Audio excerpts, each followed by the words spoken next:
അങ്ങനെ വിവാദങ്ങൾക്കും പൊട്ടിത്തെറികൾക്കും ഒടുവിൽ വിഴിഞ്ഞം കമ്മീഷനിംഗ് ചടങ്ങിലേക്ക് പ്രതിപക്ഷ നേതാവിനെ ക്ഷണിച്ചുകൊണ്ട് സർക്കാർ ഒരു കത്തയച്ചു. പക്ഷെ ആ കത്തില് എന്ത്, എവിടെ, എങ്ങനെ എന്നൊന്നും ഒരു ഡീറ്റെയിൽസ് ഇല്ല. ദാറ്റ് മീൻസ് പ്രതിപക്ഷ നേതാവിന് ചടങ്ങിലേക്ക് വരാം, പക്ഷെ ആ സ്റ്റേജിന്റെ ഭാഗത്തേക്ക് അടുക്കണ്ടാന്ന് സാരം. പുരായണം എന്ന് അവതരിപ്പിക്കുന്ന കഥയുടെ പേര് അപമാനിച്ചു കഴിഞ്ഞെങ്കിൽ പൊക്കോട്ടെ.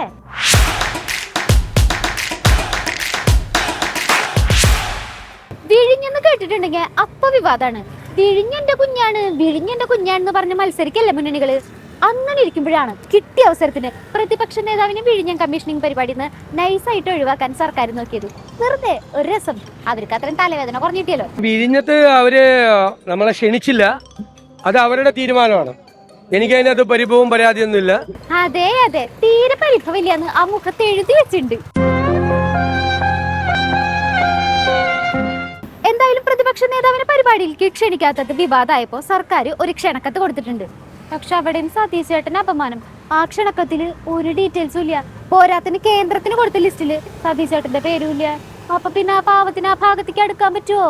മാധ്യമങ്ങൾ പറഞ്ഞനുസരിച്ചാണ് ഇപ്പൊ ക്ഷണിച്ചിട്ടുള്ളത്. പങ്കെടുക്കേണ്ട ആവശ്യമുണ്ടെന്ന് എനിക്ക് തോന്നുന്നു. പക്ഷെ പ്രതിപക്ഷം തീരുമാനിച്ചിട്ടില്ല. ആ കാര്യം ഞങ്ങൾ കൂടിയാലോചിച്ച് തീരുമാനിക്കും. ഇങ്ങനത്തെ ക്ഷണക്കൊന്നും ഞങ്ങൾക്ക് വേണ്ടാട്ടാന്നാണ് പ്രതിപക്ഷത്തിന് പറയാനുള്ളത്. ഭാഗ്യം ഈ ഒരു കാര്യത്തിലെങ്കിലും പ്രതിപക്ഷത്തെ എല്ലാവരും ഒരുപോലെയാണ് അഭിപ്രായം പറയുന്നത്. ഇനി സതീശ് ചേട്ടന് അവസരം കിട്ടാത്തതിലുള്ള സന്തോഷ പ്രകടനമാണോ ഇത്? പ്രതിപക്ഷ നേതാവിനെ പങ്കെടുപ്പിക്കാതിരുന്നത് വളരെ തെറ്റായ ഒരു കാര്യമാണ്. അദ്ദേഹത്തിന് അയച്ച കത്ത് ശ്രീ സതീശൻ എനിക്ക് അയച്ചു തന്നു. ആ കത്തിൽ എന്താണ് അദ്ദേഹം ചെയ്യേണ്ടതെന്ന് പറയുന്നില്ല, ഒരു ക്ഷണക്കത്ത് മാത്രമാണ്. അങ്ങനെ പ്രതിപക്ഷ നേതാവ് പോകണം എന്നുള്ള അഭിപ്രായം എനിക്കില്ല. പാവല്ലേ സതീശ് ചേട്ടൻ, അതിന് തവിട് കൊടുത്ത് വാങ്ങിയ പോലെയല്ല സർക്കാരിന്റെ പെരുമാറ്റം. അത് കേരളത്തിന്റെ പ്രതിപക്ഷ നേതാവാണ് മിച്ചർ. കഴിഞ്ഞ തവണത്തെ വിഴിഞ്ഞം പരിപാടിയിൽ സ്റ്റേജിൽ കയറിയിട്ട് സർക്കാരിനെതിരെ ആഞ്ഞടിച്ച പോലെ ഇത്തവണയും ഷൈൻ ചെയ്യാന്ന് വിചാരിച്ചതായിരുന്നു. Bloody fools സമ്മതിക്കില്ലേ? ഒരു സാമാന്യ മര്യാദ വേണ്ടേ? ഒരു പരിപാടിയിൽ, ഒരു ഔദ്യോഗിക പരിപാടിയിൽ പ്രതിപക്ഷ നേതാവിനെ വിളിക്കേണ്ട സാമാന്യ മര്യാദ പോലും ചെയ്യാൻ ഇവർ തയ്യാറായിട്ടില്ല. കാരണം പ്രതിപക്ഷ നേതാവ് പങ്കെടുത്താൽ ഉമ്മൻചാണ്ടി കൊണ്ടുവന്ന പദ്ധതി എന്ന് പറയുമെന്നുള്ള ഒറ്റ കാരണം കൊണ്ട് അദ്ദേഹത്തിനെ മനഃപൂർവ്വം ക്ഷണിക്കാതിരുന്നു. കറക്റ്റ്. അപ്പൊ കാര്യങ്ങളെ കുറിച്ച് നിങ്ങൾക്ക് ഏറെക്കുറെ ബോധ്യമുണ്ടല്ലേ? ഈ പദ്ധതി നടപ്പാക്കാൻ വന്നപ്പോൾ ആദ്യമായി വിഴിഞ്ഞം പദ്ധതിയിൽ അഴിമതി കണ്ടെത്തിയത് ഇന്നത്തെ മുഖ്യമന്ത്രിയാണ്. ആ 4000 കോടി രൂപയുടെ അഴിമതി ആരോപണം നടത്തിയ ആളാണ് ഇന്നത്തെ മുഖ്യമന്ത്രി. എന്തിനാ ചെന്നിത്തലാജി പഴയ കാര്യങ്ങളൊക്കെ പറയണത്? കമ്പ്യൂട്ടർ, മദ്യം, ലോട്ടറി, ടോള്, അങ്ങനെ എല്ലാ കാര്യത്തിനും നിലപാട് മാറ്റിയിട്ടല്ലേ ഞങ്ങളുടെ കോമ്രേഡ്സിന് ശീലമുള്ളത്. ആദ്യം എല്ലാത്തിനും എതിർക്കുക, എന്നിട്ട് ബോൾ സ്വന്തം കോട്ടിൽ വരുമ്പോ സ്വിച്ച് ഇട്ട പോലെ നിലപാട് മാറ്റാ. അതാ ഞങ്ങളുടെ കോമ്രേഡ്സിന്റെ ശീലം. നാണം ഉണ്ടോ സർക്കാരിന്? നാണം.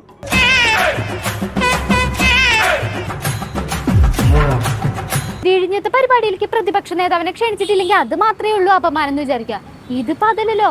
ആ വഴി വന്നേക്കരുത് എന്ന് പറയണ പോലത്തെ ഒരു ക്ഷണിക്കലായി പോയില്ലേ ഇത്? എപ്പോഴും അപമാനം ഏറ്റുവാങ്ങാൻ ഞങ്ങളുടെ സതീശ് ചേട്ടൻ മാത്രം. പ്രതിപക്ഷ നേതാവിന് സ്റ്റേജിൽ കയറാൻ പറ്റുമോ? ശരിക്കല്ല, ഇന്ത്യ ഗവൺമെന്റ് പ്രോട്ടോകോൾ അനുസരിച്ച് പ്രധാനമന്ത്രിയുടെ ഓഫീസ് അംഗീകരിക്കാത്തിടത്തോളം കാലം ഒരാൾക്ക് സ്റ്റേജിൽ കയറാൻ പറ്റില്ല. പിന്നെ എന്തിനാ വെറുതെ പ്രതിപക്ഷ നേതാവിനെ ഇപ്പൊ വിളിച്ചു എന്ന് പറയാൻ അവമാനിക്കുക? അപ്പൊ ഇതൊക്കെ ഞങ്ങൾക്കറിയാം. ഞങ്ങൾ അങ്ങനെ പറ്റിക്കാനൊന്നും മുഖ്യമന്ത്രി ശ്രമിക്കണ്ട. ഇൻസൾട്ടാണ് മുരളി ഈ ലോകത്തിലെ ഏറ്റവും വലിയ ഇൻവെസ്റ്റ്മെന്റ്. അപ്പൊ എങ്ങനെയാ സതീശേട്ട കാര്യങ്ങള്? സർക്കാരിന് പറയാൻ വോയിസ് ഉണ്ട് കേട്ടോ, അവര് പരിപാടിക്ക് ക്ഷണിച്ചിരുന്നു. ക്ഷണക്കത്ത് കിട്ടിയ സ്ഥിതിക്ക് പരിപാടിക്ക് പോകണ്ട. എന്ത് ക്ഷണക്കത്താണ് എനിക്ക് അയച്ചിരിക്കുന്നത്? ഞാൻ ആ കത്ത് നിങ്ങളെ കാണിച്ചു തരാം. നിങ്ങൾ ആരെങ്കിലും ആണെങ്കിൽ അങ്ങനെ പോകുമെന്ന് നിങ്ങൾ ആലോചിക്കും. എന്ത് ക്ഷണക്കത്താണ് എനിക്ക് അയച്ചത്? ഒരു പ്രോഗ്രാം പോലും എനിക്ക് അയച്ചിട്ടില്ല. 2-ാം തീയതി പ്രധാനമന്ത്രിയുടെ പരിപാടി നടക്കുകയാണ്. പ്രധാനമന്ത്രിയുടെ പരിപാടി നടക്കുന്നതിന്റെ തലേദിവസമാണ് എനിക്ക് കത്തയക്കുന്നത്. ആ തൊണ്ടയിടണത് കേക്കുണ്ടോ നിങ്ങള്? നാടടച്ച് വിഴിഞ്ഞത്തെ പരിപാടിയിൽ ആൾക്കാരെ ക്ഷണിച്ചിട്ട് എവിടെന്നോ വലിഞ്ഞു കയറി വന്ന ആളിനെ പോലെ സതീശ് ചേട്ടൻ സ്റ്റേജിന്റെ പുറത്ത് നിൽക്കണ അവസ്ഥ ഒന്ന് ആലോചിച്ച് നോക്കിയേ. പാവല്ലേ. എന്ത് ക്ഷണക്കത്താണ് എനിക്ക് അയച്ചിരിക്കുന്നത്? ഞാൻ ആ കത്ത് നിങ്ങളെ കാണിച്ചു തരാം. വിഷമിക്കാണ്ടിരിക്കും സതീശ് ചേട്ടാ. സർക്കാരിന്റെ വാർഷികാഘോഷ പരിപാടിക്ക് ഞങ്ങൾ പങ്കെടുക്കില്ലെന്ന് തുടക്കത്തിൽ എന്നെ എതിർത്ത് പറഞ്ഞോണ്ടല്ലേ ഇപ്പൊ പ്രശ്നമായത്. അതുകൊണ്ടാണല്ലോ വിഴിഞ്ഞത്ത് ഈ പരിപാടി സർക്കാരിന്റെ വാർഷികാഘോഷത്തിന്റെ ഭാഗമായിട്ടാണ് സംഘടിപ്പിക്കുന്നതെന്ന് പറഞ്ഞിട്ട് അവരിങ്ങളെ കൂട്ടിയത്. നമുക്കറിയോ ഇവിടുത്തെ ഇടതുപക്ഷ സർക്കാരിന്റെ വാർഷികാഘോഷത്തിന് പ്രധാനമന്ത്രിനൊക്കെ പങ്കെടുപ്പിച്ചുകൊണ്ട് പരിപാടി സെറ്റാക്കുന്നത്. ഇപ്പോൾ ഈ വാർഷികാഘോഷം നടത്തുന്നത്, ഈ വാർഷികാഘോഷം ജനങ്ങളുടെ പണമെടുത്ത് നടത്തുന്ന ആർഭാടമാണ്. ഈ 4-ാം വാർഷികത്തിൽ അഭിമാനിക്കാവുന്ന ഒന്നും സർക്കാരിന്റെ മുമ്പിലില്ല. എന്നിട്ട് 15 കോടി രൂപയുടെ ഹോർഡിംഗ് വെച്ചേക്കാണ് മുഖ്യമന്ത്രിയുടെ പടമുള്ളത്. നാണക്കെട്ട സർക്കാരാണിത്. ആർക്കും കൊടുക്കാൻ പണമില്ല. അത് പിന്നെ എന്റെ തല എന്റെ ഫുൾ ഫിഗർ, എന്റെ തല എന്റെ ഫുൾ ഫിഗർ എന്നുള്ളത് ഞങ്ങളുടെ മുഖ്യമന്ത്രിയുടെ ഒരു ഹോബിയായി പോയി. സതീശ് ചേട്ടൻ ഇതും കൂടി ഒന്ന് ക്ഷമിക്കണം. ലഹരി മരുന്നിനെതിരായി ക്യാമ്പയിൻ, ചുവന്ന ബനിയൻ ഉണ്ടാക്കി മുഖ്യമന്ത്രിയുടെ പടം ഒട്ടിച്ചു വെച്ച് പാവം പിള്ളേരെ ഇടിയിച്ച്. ആ കൊള്ളാലോ, സൂപ്പറായിണ്ട്. ഇങ്ങനത്തെ ആൾക്കാരാണ് മോദിജിനെ കുറ്റം പറയണത്. മുഖ്യമന്ത്രിയുടെ പടം സ്വന്തം കാശ് കൊണ്ട് അടിച്ച് ചെലവാക്കണം. സർക്കാരിന്റെ പണം കൊണ്ടല്ല മുഖ്യമന്ത്രിയുടെ പടം അടിച്ച് ബനിയനിട്ട് കുട്ടികളെ ഇരുത്തുന്നത്. ഇതൊക്കെ എത്രമാത്രം 3ാം കട നിലവാരത്തിലേക്ക് അല്ലെങ്കിൽ 4ാം കട നിലവാരത്തിലേക്ക് ഒരു സർക്കാർ പോകുക എന്നതിന്റെ ഏറ്റവും വലിയ ഉദാഹരണം. നമുക്ക് മോദിജിയുടെ കാര്യം പറഞ്ഞപ്പോഴാണ് വേറൊരു കാര്യം ഓർമ്മ വന്നത്. ഈ കാട്ടിക്കൂട്ടിലൊക്കെ നാട്ടുകാരുടെ മനസ്സിൽ അവരവരുടെ സ്ഥാനം ഉറപ്പിക്കാൻ വേണ്ടിയിട്ടല്ലേ. അപ്പോ വിഴിഞ്ഞത്തിന്റെ കാര്യം LDF-ഉം UDF-ഉം അങ്ങ് മറന്നു കിട്ടോ. വിഴിഞ്ഞത്തിന് ഞങ്ങളുടെ മോദിജി ഇങ്ങോട്ട് എടുക്കാണ്. കേന്ദ്രത്തിൽ നിന്ന് ഇറക്കിയ പരസ്യത്തില് വിഴിഞ്ഞം വികസിത് ഭാരതിന്റെ ഭാഗമായിട്ടുള്ള പദ്ധതിയാണെന്ന് വെണ്ടയ്ക്കാക്ഷരത്തിൽ എഴുതിയിട്ടുണ്ട്. അതിൽ കേരളത്തിന്റെ കെ എന്ന് പോലും എഴുതിയിട്ടില്ല. പോരാത്തിന് മോദിജിയുടെ ചിരിച്ചോണ്ടിരിക്കുന്ന ഒരു വലിയ ഫോട്ടോയും. രണ്ടൂട്ടർക്ക് സന്തോഷായില്ലേ?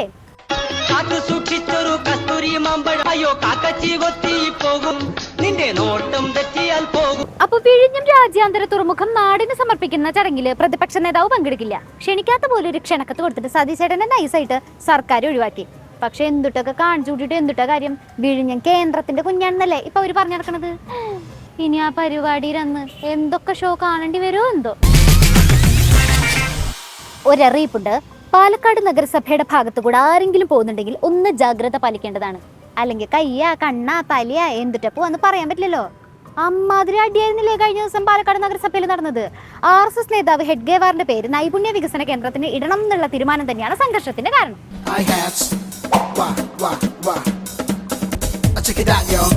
പദ്ധതിക്ക് RSS നേതാവിന്റെ പേരിടാനുള്ള പൂതി മനസ്സിൽ വെച്ചിരുന്നാൽ മതി എന്ന് പറഞ്ഞിട്ട് കൗൺസിൽ യോഗം തുടങ്ങുന്നതിന് മുന്നേ തന്നെ LDF-ഉം UDF-ഉം കളത്തിലിറങ്ങി. പിന്നീട് അങ്ങോട്ട് എട്ടത്ത് മാറി വലിഞ്ഞമർന്ന് ചാടിച്ചവിട്ടി. എന്റെ അമ്മയെ പുറത്തെടുക്കുന്ന അടവുകളൊക്കെ ഒന്ന് കാണണമായിരുന്നു. ആരാണ് ഹെഡ്ഗേവാറിന് എഴുതിയിട്ടുള്ള പ്ലക്കാർഡും കൊണ്ടാണ് പ്രതിപക്ഷ കൗൺസിലർമാർ പ്രതിഷേധിച്ചത്? ശരിയാ, ആരി ഹെഡ്ഗേവർ അല്ല. RSS നേതാവിന് നഗരസഭയിൽ എന്താ കാര്യം എന്ന് ചോദിക്കുന്നത് സ്വാഭാവികല്ലേ? അത് കൗൺസിൽ പാസ്സായി കഴിഞ്ഞു, ഇനി പേര് മാറ്റില്ല. അത് കൗൺസിൽ പാസ്സായില്ലേ, പിന്നെ ഇനിയിപ്പോ എന്താ അവര് പ്രതിഷേധം അവര് തന്നെ ഒതുങ്ങണം, അല്ലാതെ എന്താ നമ്മൾ ചെയ്യാൻ? നൈപുണ്യ വികസന കേന്ദ്രത്തിന് RSS നേതാവ് ഹെഡ്ഗേവാറിന്റെ പേരിടുന്നുള്ള കാര്യത്തിൽ ഉറച്ചു നിൽക്കാണ് നമ്മുടെ ജിമാര്. ഇനി അതിന്ന് അവര് പിന്മാറില്ല. അവരുടെ കണ്ണിലെ സ്വാതന്ത്ര്യ സമര സേനാനിയല്ലേ ഹെഡ്ഗേവാർ. അപ്പൊ പിന്നെ പൊരുതാണ്ടിരിക്കാൻ പറ്റുമോ? സ്വാതന്ത്ര്യ സമര സേനാനിയാ? ഏത് സ്വാതന്ത്ര്യ സമര സേനാനി? എവിടത്തെ സ്വാതന്ത്ര്യ സമര സേനാനി എന്ന് ചോദിക്കരുത്, അത് ഫൗളാണ്. ഇവിടെ ഹെഡ്ഗേവാറിന്റെ പേര് ഈ കേന്ദ്രത്തിന് കൊടുക്കുന്നതുമായി ബന്ധപ്പെട്ട് മുനിസിപ്പാലിറ്റിയിൽ നേരത്തെ തന്നെ അജണ്ടയിൽ വന്നിരുന്നു. അത് ചർച്ച ചെയ്തതിനു ശേഷം പാസ്സാക്കിയതാണ് എന്നല്ലേ പറഞ്ഞത്?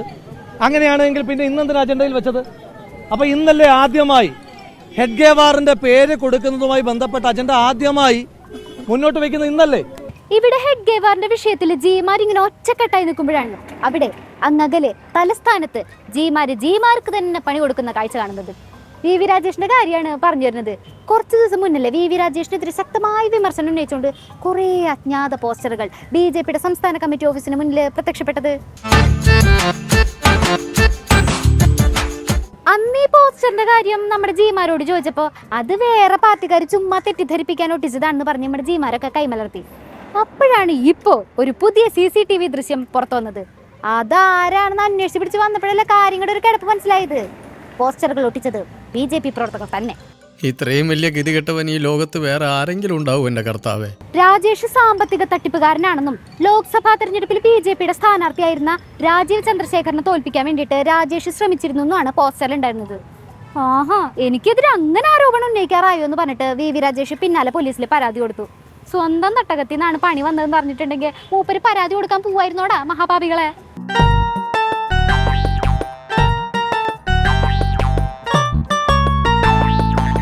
അപ്പൊ BJPക്കകത്ത് കാര്യങ്ങളൊക്കെ അത്ര സുഖകരല്ല എന്ന് സാരം. പുതിയ സംസ്ഥാന നേതൃത്വമൊക്കെ വന്ന സ്ഥിതിക്ക് ഇനിയിപ്പോ ആരുടെയൊക്കെ പേരിൽ എന്തൊക്കെ പോസ്റ്ററുകൾ വരുമോ എന്തോ. എല്ലാരും തയ്പ്പിച്ച് വെച്ച